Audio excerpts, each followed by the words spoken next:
Halo semuanya, welcome to my channel. Kali ini kita akan menceritakan cerita yang berjudul Madu Cantik yang Tak Tersentuh. Sebelum kita mulai, jangan lupa untuk di-subscribe, like, dan komen.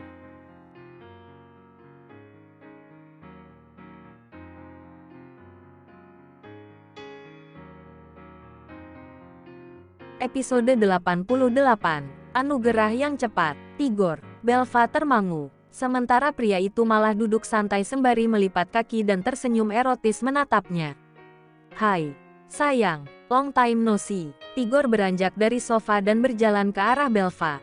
Belva menelan ludah dan masih tak menyangka pria itu kembali juga hari ini. Kemana aja kamu? Ninggalin kerjaan gitu aja, gak bertanggung jawab. Ketus Belva sembari berjalan ke arah meja kerja untuk merapikan tas dan barang bawaannya. Sengaja, biar dapat hukuman dari kamu. Tigor meraih tangan Belva tanpa ragu dan dengan gerakan cepat Belva menghentakkan genggaman itu. Jangan kurang ajar, kamu gak pantas melakukan itu ini. Keterlaluan, Belva menatap tajam. Kenapa? Bel, kamu mau mengelak apa lagi? Jelas. Yang kamu lakukan hari ini adalah bukti bahwa kamu masih mencintai aku, kan? Pria tampan itu menatap serius. Sementara Belva mendelik jengkel. Kamu udah gak waras, Tigor. Kamu stres. Belva berjalan ke arah pintu. Namun, dengan santai Tigor mencekal lengannya. Kamu masih mencintai aku, Belva. Sebab itulah kamu datang lagi ke tempat ini. Mencariku dan pergi dari lelaki pecundang yang hampir 2 bulan lalu bersanding denganmu di pelaminan. Tigor bersikuku dengan benaknya. Belva menatap tajam dan satu hentakan melepaskan genggaman tangan Tigor. Dia suamiku, dan aku mencintainya. Belva menekan kata-katanya. Bibirnya mengatup dengan rapat seolah sangat geram dengan sikap pria itu. Dengar, Tigor, aku kesini karena urusan pekerjaan. Semua itu karena ulahmu yang tidak bertanggung jawab. Jangan salah paham mengira aku mencarimu karena hal lain. Karena alasan satu-satunya aku ke tempat ini hanyalah untuk bekerja. Tandas Belva. Dia langsung berjalan cepat meninggalkan ruangan itu. Tentu saja Tigor tak menyerah juga. Dia mengejar sembari terus berkata-kata. Kamu itu tidak mencintainya. Karena kalian pasti menikah karena perjodohan lagi kan? Sama seperti kamu dengan Ravin saat itu. Ucapan itu berhasil membuat Belva menghentikan langkahnya. Belva kembali berkata tegas tanpa menoleh. Sayangnya kamu salah. Aku dan Rizwan menikah karena keputusan kami. Dia mencintaiku. Dan aku mencintainya. Harus berapa kali aku tekankan hal ini lagi. Sebaiknya kamu hentikan ini semua. Tigor, sadarlah. Sampai kapanpun kita tidak bisa bersama. Dan satu lagi yang ingin aku sampaikan sama kamu. Mulai hari ini, kamu aku pecat. Selamat malam. Belva berjalan cepat ke arah mobilnya. Mati-matian Belva menahan rasa mual dan sakit kepala yang kembali merongrong. Dia tetap berusaha untuk kuat dan beranjak dari tempat itu. Pikirannya hanya fokus agar secepatnya tiba di hotel dan berkemas mempersiapkan kepulangannya besok.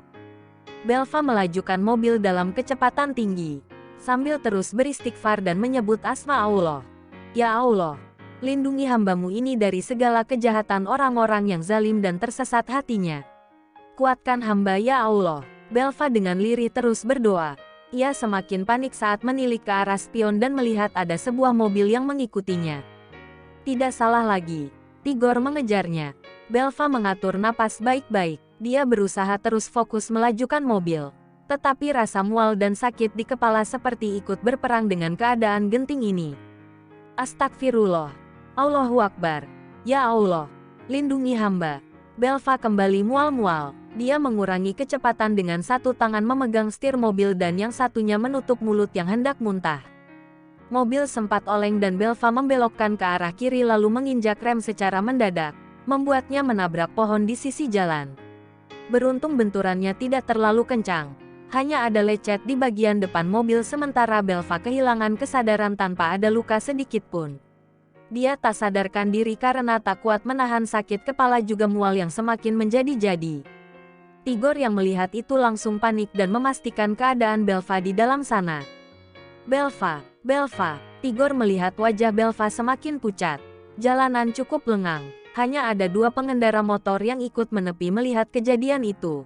Tigor menolak bantuan, dan dia lebih memilih membawa Belva sendiri menuju rumah sakit.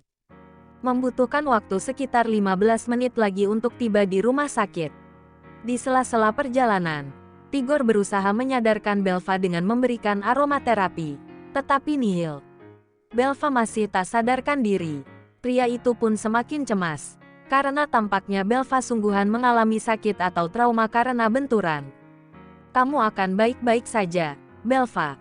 Tigor mempercepat laju mobilnya. Sementara di tempat lain, Cindy terheran karena mendapati pintu utama butik yang terbuka. Kemudian dia menuju lantai atas dan melihat ke ruang pribadi Belva yang juga terbuka begitu saja. Tak ada siapa-siapa di sana. Ia memanggil-manggil Belva, tetapi tak ada yang menyahut. Dicek ke segala tempat pun tak ada siapa-siapa. Barang-barang Belva juga gak ada. Apa dia udah pulang? Kok gak ngabarin sih? Pintu gak ditutup juga lagi. Gumam Cindy. Pikirannya mendadak gusar. Aneh ya? Atau jangan-jangan ada yang gak beres? Cindy bergegas menuju ruangan di mana biasanya dia mengecek CCTV di layar komputer. Matanya melebar saat melihat keadaan tempat ini sewaktu dia pergi tadi. Dia melihat perseteruan antara Tigor dan Belva. Sampai ketika Belva pergi dengan cepat meninggalkan butik sementara Tigor pun terlihat membuntuti mobil itu. Ya Tuhan, ternyata benar. Ada yang gak beres sama mereka. Cindy cepat-cepat beranjak dan menutup butik itu. Kemudian ketika di dalam mobil, dia membuat panggilan telepon pada Belva. Tidak ada jawaban. Cindy kembali membuat panggilan hingga sebanyak 5 kali. Tetap tak ada jawaban. Dia semakin khawatir. Sudah jelas pasti ada yang tidak beres dengan ini semua. Apalagi saat menghubungi Tigor. Ternyata ponsel pria itu masih tak bisa dihubungi. Ya Tuhan, aku takut sekali. Aku takut kalau Tigor berbuat nekat sama Belva. Cindy semakin gelisah. Kemudian dia melajukan mobilnya hendak menuju hotel tempat Belva menginap. Hatinya tak bisa tenang sebelum melihat Belva baik-baik saja. Apalagi Belva sempat dalam keadaan kurang sehat saat tadi ia tinggal di butik. Cindy menyipitkan mata saat melihat sebuah mobil di sisi jalan yang tampaknya tak asing. Ia menepikan mobil dan berjalan menuju kerumunan dari pengendara yang turut menepi. "Pak, ada apa ya?" Cindy bertanya. Dia belum melihat betul mobil siapa yang berada di situ. "Tadi ada yang kecelakaan, tapi orangnya sudah dibawa ke rumah sakit," kata seorang driver ojek. Cindy melebarkan mata, kemudian membelah kerumunan dan jantungnya nyaris melompat saat melihat mobil itu ternyata milik Belva. Pemiliknya memang sudah tidak ada di tempat. Pintunya pun tak terkunci. Tas dan ponsel Belva pun masih ada di dalam sana. Astaga, Belva, Cindy memekik sendiri. Dia gemetaran melihat pemandangan ini. Pikirannya melayang jauh dan bertanya-tanya bagaimana keadaan Belva saat ini. Cindy langsung menghubungi bengkel setempat untuk mengamankan mobil Belva yang bagian depannya sempat lecek dan penyok. Kemudian dia membawa barang berharga milik temannya lalu menuju rumah sakit yang tadi sempat diberitahu oleh salah satu saksi mata. "Ada apa sama kamu, Belva? Kenapa jadi begini?" Cindy bergetar menahan tangis. Takut sekali terjadi yang tidak-tidak dengan teman baiknya itu. Pikirannya pun tak bisa terlalu jauh selain ingin segera tiba di rumah sakit dan memastikan sendiri bagaimana keadaan Belva. Dia belum bisa mengabari siapa-siapa, karena sangat syok dengan keadaan yang serba genting ini. Setelah tiba di rumah sakit, Cindy menenangkan diri sejenak dan mencoba memberitahu masalah ini pada suami temannya itu. Belva lagi sakit. Tigor tiba-tiba datang. Mereka bertengkar. Belva pergi bawa mobil sendiri dalam keadaan sakit. Terus dia kecelakaan. Sekarang aku baru aja sampai di rumah sakit. Belum tahu gimana keadaan dia. Rizwan. Astagfirullahaladzim. Baiklah. Cindy, aku mohon titip Belva. Jaga dia baik-baik. Aku akan segera mengurus penerbangan ke sana. Rizwan tak kalah terkejut. Dia tak langsung memberi kabar buruk ini pada Oma Tara. Khawatir akan membuatnya kembali cemas dan jatuh sakit. Ya Rab, jaga selalu istriku. Sembuhkan dia. Dan jauhkan dia dari segala mara bahaya. Lindungi istriku ya Allah. Rizwan terus berdoa sembari bersiap-siap. Cindy bergegas menuju Ik. Bertanya pada petugas medis mengenai Belva. Petugas sempat kebingungan. Karena pasien malam itu cukup banyak. Belva pun ternyata sudah dibawa ke ruang perawatan. Cindy sempat melihat Tigor di sebuah koridor rawat inap. Tigor. Cindy berlari kecil ke arah Tigor yang sedang duduk termenung di kursi tunggu. Dengan napas yang terengah-engah, Cindy kembali bertanya dengan ekspresi yang sangat cemas. "Mana Belva? Gimana keadaan dia?" Tigor menoleh dan menatapnya. Dia masih belum siuman. Cindy menilik cepat ke arah jendela kaca. Belva tampak baik-baik saja. Tak ada balutan luka selain hidungnya yang terpasang selang oksigen, juga di tangannya terpasang infus. Cindy menghela napas lega bersamaan air mata yang perlahan tumpah. Jari-jarinya mengepal erat lalu menoleh pada pria di sebelahnya yang sedari tadi terdiam tanpa berdosa. "Kenapa kamu lakukan ini semua, Tigor?" Cindy memekik sembari mendorong Tigor. Wanita cantik itu sangat geram dan kesal. "Masih belum puas kamu lihat dia menderita kayak gini? Hah?" Cindy semakin naik pitam. Sementara Tigor masih terdiam dengan ekspresi datar. "Kamu sadar apa yang udah kamu lakuin ini, Tigor? Kamu sadar gak?" Cindy menggoncang-goncangkan bahu pria itu. Tigor menatap Cindy yang matanya basah. Wajahnya merah seolah sangat lelah dan marah. "Aku mencintainya, Cindy. Aku cinta sama dia. Aku gak mau kehilangan dia." "Kamu udah gila, Tigor. Kamu gila tahu." "Enggak." Cindy mendorong kencang pria itu. Tetapi tak membuat Tigor terjatuh dan hanya terguncang saja. Cindy berbalik badan dan hendak melangkah ke arah ruang rawat Belva. "Aku akan membawanya pergi." Ucapan ini sukses membuat langkah Cindy terhenti. Dia menoleh dengan tatapan yang sulit untuk diartikan. "Kamu bilang apa tadi? Coba ulangi." Cindy menatap serius. Tigor mengangkat wajah dan menatap lurus ke arah Cindy. Di mana tepat di belakang tubuh Cindy terlihat jelas Belva sedang terbaring lemah dalam ruangan itu. "Aku akan membawa dia pergi. Aku tidak ingin kehilangan cintaku yang satu ini. Dia sangat berarti. Dia hanya milikku. Dan dia masih terus mencintaiku," kata Tigor dengan ekspresi yang penuh keyakinan. Cindy menatap datar dan serius pria di hadapannya. Kemudian tangan kanannya berhasil mendaratkan satu tamparan keras di pipi kiri pria itu, menciptakan suara yang begitu nyaring dan tandas, seolah membuat waktu berhenti berputar dan Tigor semakin terpaku. Ini memang momen yang tepat jika Tigor nekat ingin membawa Belva pergi. Tak ada yang menghalanginya selain Cindy yang berdiri di antara mereka. Cindy berdiri di hadapannya, seolah tak akan pernah membiarkan Tigor mengambil yang bukan haknya. "Kamu benar-benar sinting." Cindy mengatupkan bibirnya rapat-rapat, lelah bersih tegang dengan pria yang menurutnya sudah gila sungguhan. Cindy bergegas menemui Belva. Wanita cantik itu duduk di sebelah tempat tidur Belva, menatap iba teman baiknya yang tak henti dilanda masalah. Pandangannya memudar karena buliran bening kembali memenuhi pelupuk mata indahnya. Setelah 1 jam kemudian, Belva mulai membuka mata. Matanya bergerak seolah bingung berada di mana. Sampai dia menoleh pada Cindy yang sedang menunduk sembari terisak. "Cindy." Cindy menghentikan tangisnya, mengangkat wajah dengan cepat menatap Belva yang sudah siuman. "Belva, syukurlah kamu udah sadar. Aku kenapa di sini, Cindy?" Belva masih belum terlalu ingat. Kemudian Cindy menceritakan keadaan yang sebenarnya. Belva kembali teringat dengan jelas. Ya, terakhir dia mencoba menghindari Tigor. Sampai rasa mual dan sakit kepala tak dapat lagi dia tahan. "Mas Rizwan." Belva dengan lirih menggumamkan nama suaminya. "Aku udah kasih tahu sama Rizwan tentang keadaan kamu, Bel. Besok dia datang ke sini." Cindy tersenyum hangat. Cindy menemani Belva sampai terlelap semalaman di kamar rawat inap. Wanita itu masih tertidur dengan kepala yang bersandar di sisi tempat tidur. Belva kembali membuka mata saat waktu sudah menunjukkan pukul 7 pagi. "Tigor." Belva menangkap sosok Tigor yang sedari tadi berdiri di belakang Cindy. Cindy pun terbangun dan menoleh ke arah belakang. "Hening." "Baik Cindy." Belva juga Tigor semuanya hanya terdiam. Cindy yang masih geram dengan ulah Tigor. Sementara Belva yang masih merasa lemah dan hanya merindukan kehadiran suami di sisinya. Sedangkan Tigor sedang menyusun kata untuk kembali meyakinkan Belva untuk pergi bersamanya. "Aku mau panggil dokter dulu buat cek keadaan kamu, Bel."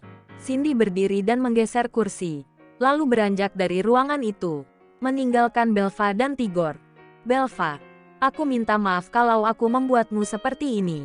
Tapi, Aku melakukan ini semua semata-mata karena cinta kita. Tidakkah kamu menyadari?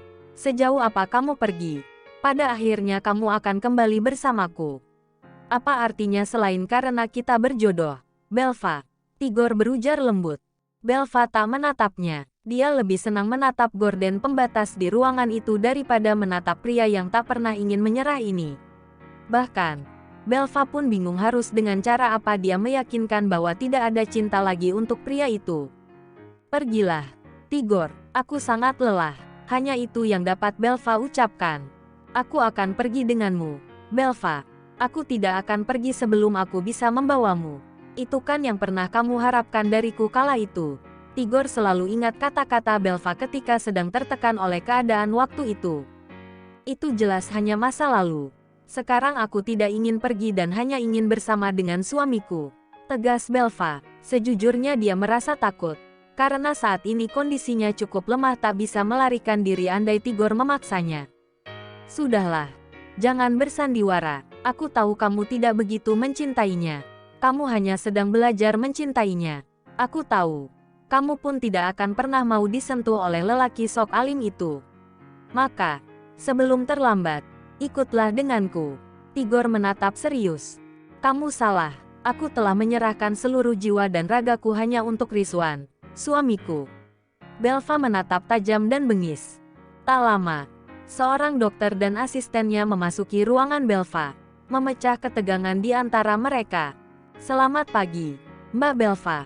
Gimana? Masih mual dan sakit kepalanya? Tanya dokter. Sebelumnya Cindy pun sudah menjelaskan keadaan Belva sebelum mengalami kecelakaan. Masih sedikit mual, dok. Kalau kepala udah gak terlalu sakit.